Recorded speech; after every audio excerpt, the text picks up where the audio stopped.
Hallelujah. सबको प्रभु यीशु मसीह के नाम में थैंक्स करता हूँ। मैंने कहा बाइबल में भजन संहिता चैप्टर 24 में लिखा है, पृथ्वी और जो कुछ उसमें है यहोवा ही का है, जगत और उसमें निवास करने वाले भी, क्योंकि उसी ने उसकी नींव समुद्र के ऊपर दृढ़ करके रखी और महानादों को ऊपर स्थिर किया है। यहोवा के पर्वत पर कौन चढ़ सकता है और उसके पवित्र स्थान में कौन खड़ा हो सकता है?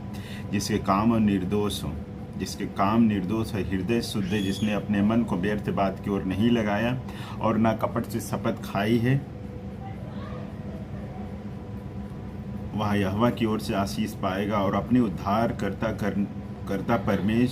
करने वाले परमेश्वर की ओर से धर्मी ठहरेगा। ऐसे ही लोग उसकी खोजी हैं।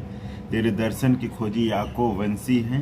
ये फाटकों अपने सिर ऊंचे करो, हे सनातन के द्वारे तुम भी ऊंचे हो जाओ, क्योंकि प्रतापी राजा प्रवेश करेगा। वह प्रतापी राजा कौन है? परमेश्वर जो सामर्थी और पराक्रमी है। परमेश्वर जो युद्ध में पराक्रमी है। फाटकों अपने सिर ऊंचे करो, हे सनातन के द्वारे ऊंचे हो जाए। मैंने कहा सनातन परमेश्वर जो है, जो अनादि अनंत काल से, जिसने स्वर्ग और पृथ्वी को बनाया है। इसके लिए 24 बाइबल में कहता है भजन संहिता, ये फाटकों अपने सिर ऊंचे करो। मैंने कहा यहोवा परमेश्वर के कारण अगर आप गिर गए हो, उसके कारण खड़े हो जाओ। परमेश्वर आपके लाइफ को, हर एक चीज़ को वो भली भांति जानता है। मगर मैंने कहा जब आप प्रभु यीशु के नाम में खड़े हो, तो मैंने कहा कोई भी अंधकार या दुरात्मा, कोई भी बीमारी आपको ख़त्म नहीं कर पाएगी। मैंने कहा आपको मालूम चलेगा कि आपका परमेश्वर जो है, परमेश्वर जो सामर्थ्य और पराक्रमी है, जो परमेश्वर जो युद्ध में पराक्रमी है। फाटकों अपने सुर ऊंचे करो, हे सनातन के द्वारे तुम भी खुल जाओ, क्योंकि प्रतापी राजा प्रवेश करेगा। वह प्रतापी राजा कौन है? सेनाओं का यहोवा वही प्रतापी राजा है।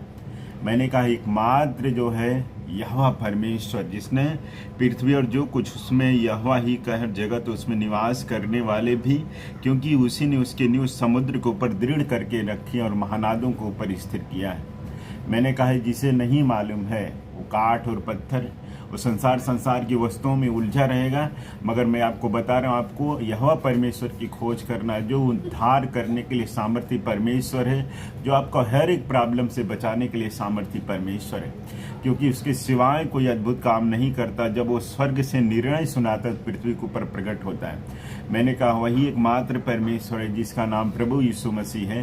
तुम्हारे पापों के लिए उसने अपने आप को बलिदान किया, ताकि तुम पाप में ना रहो, अनंत जीवन के अधिकारी हो, जो यीशु मसीह तुम्हें देता। और उसके नाम के ऊपर विश्वास करने से, उसके नाम को याद करने से तुम्हारे लाइफ को परमेश्वर चेंज करेगा। मैंने कहा यीशु मसीह जीवन को बदलता है। धर्म